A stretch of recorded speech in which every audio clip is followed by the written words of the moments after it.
Dianna Rios. Oh. Oh, meet Mark. Go ahead. Start talking. Yeah, perfect.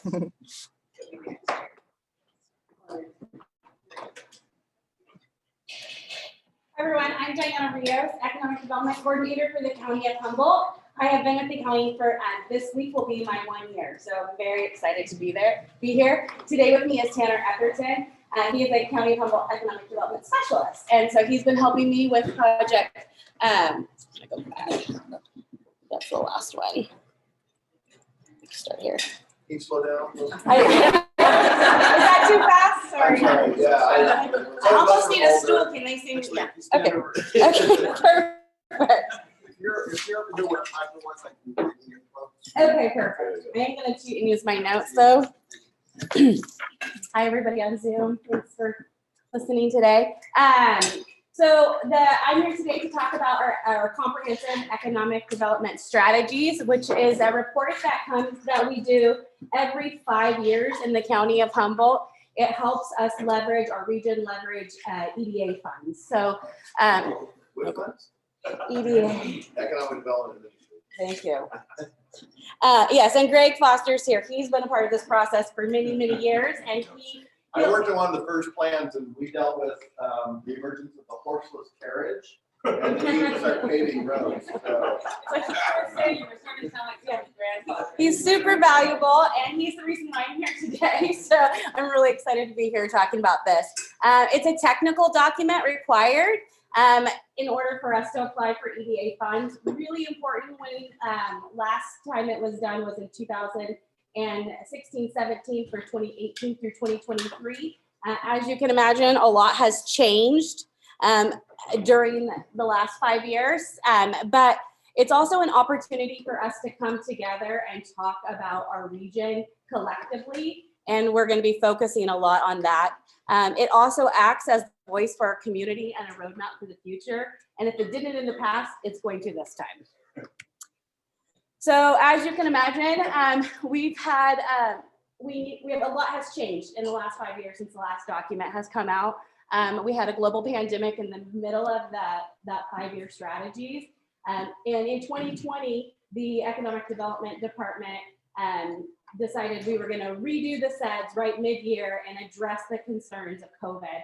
And we decided to stop, apply for additional funding, and then really ramp up our next year's strategy. So that's what we've done. Our department for economic development has grown 350% since 2018.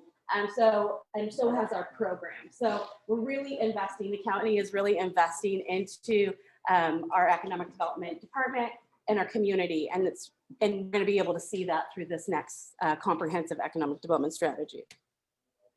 Our task was not simply to update the previous CEDS. The previous CEDS focused a lot on workforce development and infrastructure. And so a lot has changed during then. So we're collectively reimagining the entire strategy.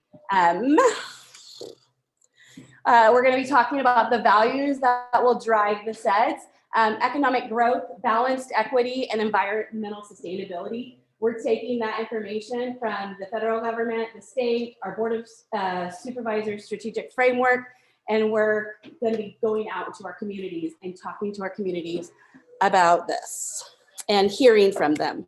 It starts with compassionate listening. Our economic growth starts with candor and optimism. We will honor the past because it's really important. And Greg will tell you how important it is and tell us all how important it is. We will honor the present, which is where we are now, and what is driving our future. And then we will honor the future for our community. We'll listen. Equity starts with listening. This economic development strategies is very different than the ones in the past.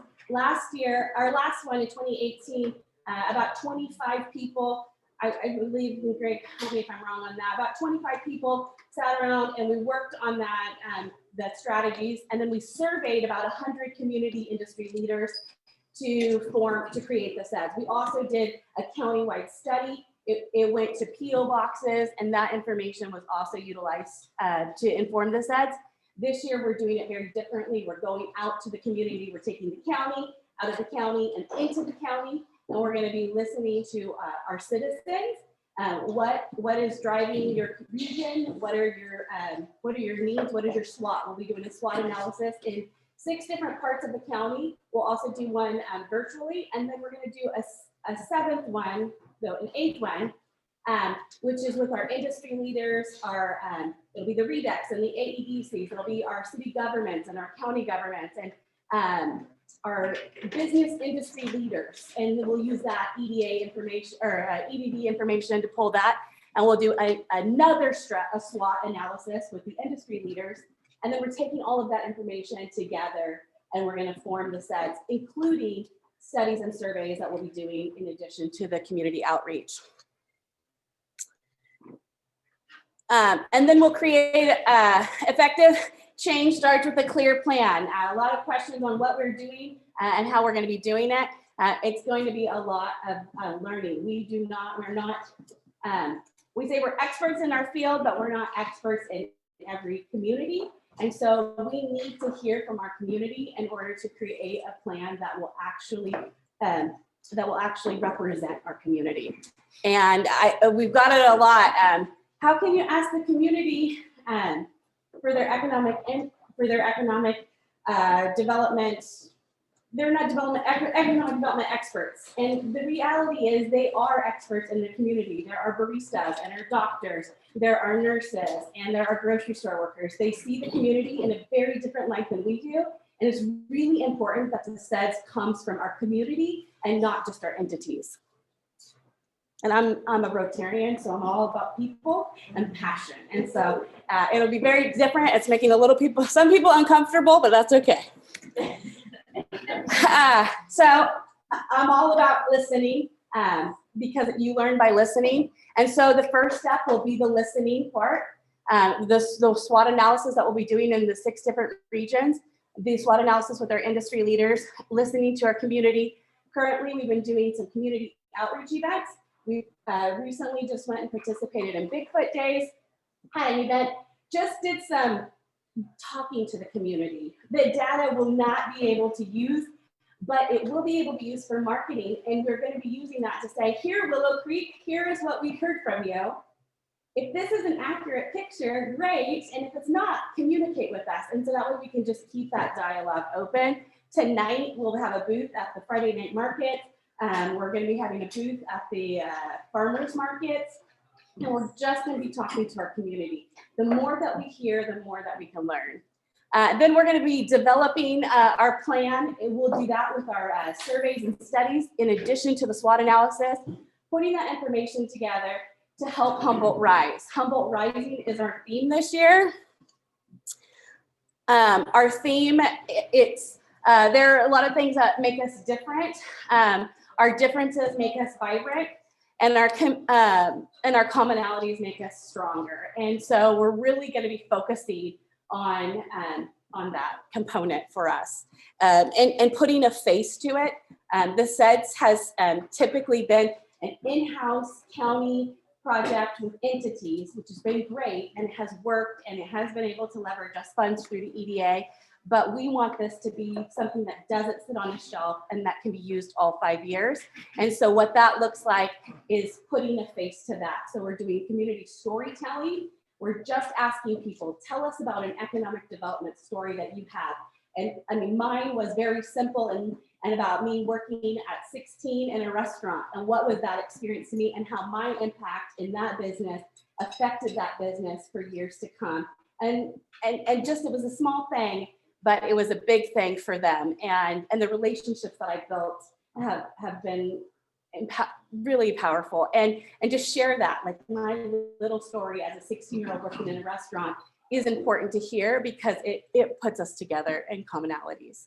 So we're really excited about that. Our website is HumboldtRising.com. On our website, we're doing a SWOT analysis on that. That information will not be added to the SWOT analysis collected outside, but it will be used as a tool to capture information. People can submit your stories. We want to know who our community is. So tell us a story that's special to you.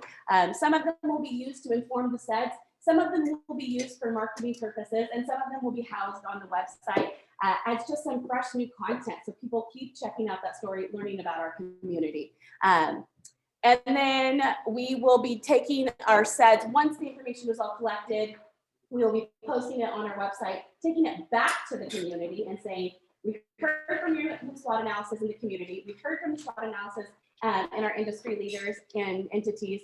We took the data that we collected on our studies and surveys, and we're going to come back to the community and say, is this an accurate picture of what we've captured? And if not, we can adjust. And this is going to be a very fluid thing until it's final. It's fluid until it's final. So how can you help?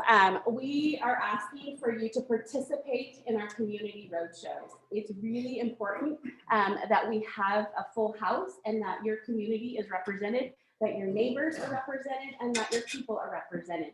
Oftentimes, we don't have a well representation of our community at the events. And so I'm asking for you to please talk about our community events and interact with them, if not through the road shows, then through our website, so that way we can still collect your information.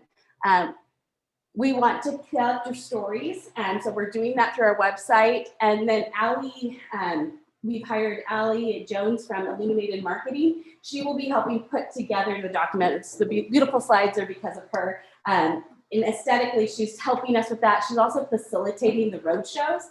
The road shows, I will explain what that is a little bit. We have 12 industry, or excuse me, there's 15 topics that include our targets of opportunities that have been identified based by our region, and that includes housing and, oh gosh, great, targets of opportunity. So yeah, there was 9 industry clusters that were identified that were the ones that were the most impactful or had the most ability to grow based on some analysis that was done. So that's the target of opportunity. And then there's issues that are. So in addition to the targets of opportunity, we have some things that are already happening in our communities. Our blue economy with the wind projects and the harbor and the Nordic. We also have our broadband, and we have childcare initiatives, and then our board of supervisors strategic framework and items that have been identified in there. So we're going to have 15 different tables, 15 different topics, a facilitated conversation on a SWOT analysis on each of them, and different community leaders, different communities talking about that. What are the strengths related to tourism? What are the strengths related to workforce? What are the strengths related to housing? It needs to be a well-rounded, we need to ask all 4 questions: our strengths, our weaknesses, and our opportunities, and our threats. And we're utilizing the same questions that we utilized in 2018, so we can compare that information together. It will be different because the people are different and the strategy is different, but we still want to utilize the same questions because they were formed with a lot of thought and intent around them. And so this is blurry, sorry, I apologize. We have postcards that we will be handing out. We delivered today. We'll be handing them out tonight at Friday Night Market. I'll get some up here to the Rotary clubs. But it has where we're going to be on August 24th. We'll be in Southern Humboldt, and on August 29th in the Eel River Valley at River Lodge. We'll be at the Azalea Hall on August the 30th. We'll be at the Sequoia Conference Center on September the 7th. We'll be at the Trinidad Town Hall on September the 8th. And then we will be in Willow Creek on September the 9th. We'll follow that one with the Zoom. And then in October, we'll do our big industry leader one. We're setting that date as soon as I can get the Board of Supervisors all in the same room at the same time. I know, which will be scary, but also we'll keep them separated. So we'll be working on that one in October. In September, October, November, December, our surveys and studies will be out in the community. You may get that in the form of a mailer. We're doing a county-wide mailer to, we say to every address. We'll see how that goes, but that's the goal. And that information will be collected and then used to inform the CEDS. We'll also be doing other industry-specific studies based off of the information collected on the slide. And then in March, we will come back to the community and we will let you see what we've collected, and then we'll start to finalize that document. So here's, oh yes, so here's a little bit of the timeline. So we're in the story gathering, studies, research, community roadshows, data, and then the development of the strategy. So the CEDS is a really long process. The applications are even longer to apply for funding, but we're right in the beginning stages of it. We started it actually in like January, February when we started talking about it, but it took us a minute to really wrap our hands around how we wanted to make sure that we were doing this in a really, in a way that really involves the entire community.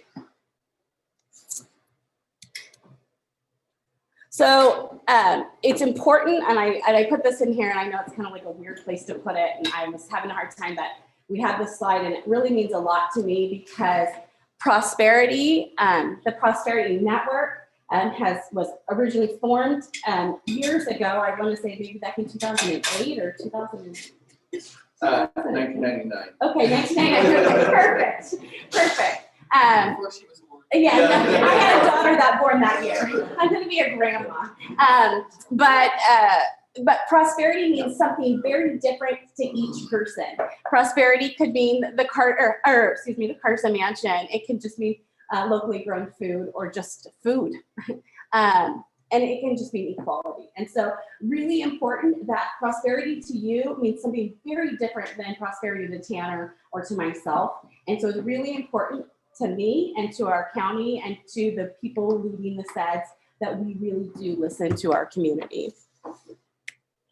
So please come to our roadshows. So that's really where I wanted to stop it at, but I know there may be some questions and I'm ready for them. Yes, please, Max.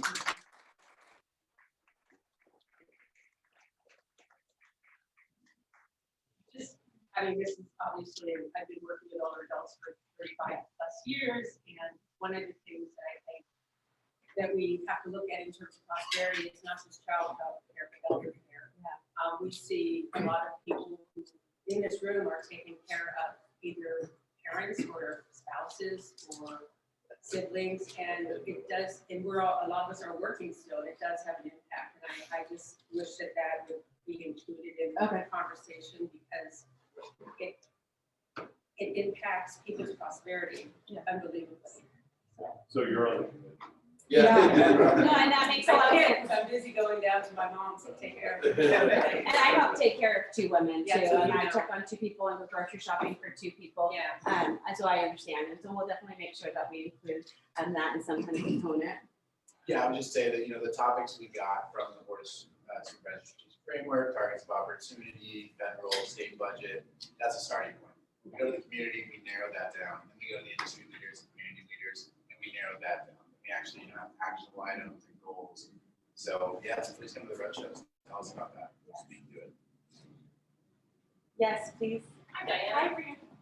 Thank you for being here. So the EDA is a long time frame, whatever. Is there a funding goal that's going to be coming? And then I guess it's going to be from what you've gathered and put together and how it's going to be dispersed into? So there's no guarantee that we'll get any of the funding, any funding. And so that's something to be really transparent about. The way the document is written, depending on how the document is written, will allow other communities to, like, I guess one thing I should say is that some communities already have a comprehensive economic development strategy. City of Eureka, I'm not sure if City of Arcata does, but some of the local tribal tribes have them. And so ours is regional, so it allows, so if Fortuna wanted to apply for EDA funding, it would be a requirement for them to have, for our county to have this document, or for them to do their own in order to apply for funds. And the document itself, how it's written, will allow us to, we're going to be really conscious about how we're writing it, and then looking at the EDA funding that's currently available to make sure that if there's funding opportunities available, that we would qualify with our document. And so we'll be utilizing it very symbiotically. Yeah. Like, Yeah, so my organization is EDA funded. We get money to relent, right? So to do that, we have to have a adopted CEDS at the county level. And so we brought in about $6 million in the last 5 years for new lending. So, and then we have to certify every year that what we're doing is consistent with what the county adopted as their CEDS. So. Yes, please. Oh, yeah, it seems like a massive amount of work. How many of you are there? So Tanner and I are taking the lead on the project. We have our economic development team we're utilizing on bi-weekly brainstorms and just information dumps and downloads. We also have our consultant that we're working with, and she's doing a lot of the aesthetic looks. We're doing lots of like the meat and digging into that. It is a lot of work, and it will continue to be a lot of work. And so. And the SETS committee. And we have the SETS committee, thank you, the Prosperity Network Executive Committee. So the Prosperity Network was formed in 1999. Thank you. And it's industry leaders, business leaders, industry leaders, county leaders, city leaders, financial leaders. It's all of the important people. And over the years, they used to get together, have monthly meetings, network with each other, engage with each other, have special speakers. It kind of died down. It was ramped up. It's typically ramped up around the CEDS process, the document process. Kind of dies down a little bit, and so it's really changed over the years. What, in my opinion, wasn't always well represented. I was for a long time the only person from Fortuna, or me and Bob Crane would be at a couple things, and so really trying to revamp that to make sure that it is well versed. We did put out applications, and so many people applied for the Prosperity Network Executive Committee. That committee had typically been industry leaders or entities. We asked for different community members to apply to represent your region. Maybe someone from a small business, or maybe someone from a region like Willow Creek or Southern Humboldt, making sure that we were getting more small entities to have their voice be heard in a different way, and still utilizing our entities through the SWOT analysis, through collection, the information that will be provided. One of the questions, I attended a tourism meeting and talked to them about the CEDS Roadshow, and they said, don't you believe we should be at the table if you're talking about tourism? And the answer is yes, but we have to hear from the people, because we need to know where people's information is at. What do you know about what's happening in our community? What do you want to see done? And then we can take that information and we can provide it to those entities, and they can do what they want with that information. So the information will not be housed with us. It will be a living, live document. All of the SWOT analysis will be given to then our industry leaders and say, here is what they said about tourism. You are the entities that know tourism, and take it and run with it, or don't, but it's going to be our responsibility to make sure that we're doing our due diligence and collecting that information. And so it's going to be a little bit different. Over the years, the process has gotten broader, narrower, and broader. So when we did 2000, we probably had 450 people on videotape, which I think Barbara Demandchuk might have it. So if you guys want to see what we all looked like 20 years ago, no, 30 years ago, that'd be an interesting place to go. So, you know, in 2000 was big, and then they kind of some updates. 2012, they had gotten a ton of meetings. And then it kind of shrank, and now it's kind of been bigger. And what's interesting, and I'm sorry. No, please.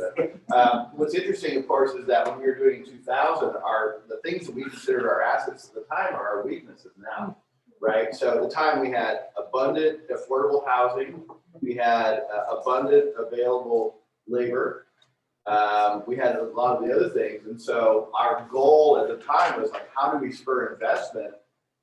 How do we get investment, you know, attracted to Humboldt County to grow these industries? Well, now we're like Cal Poly, you know, we have, you know, very unaffordable housing relative to the area median income, and our, you know, our labor force has shrunk over 10% since 2012.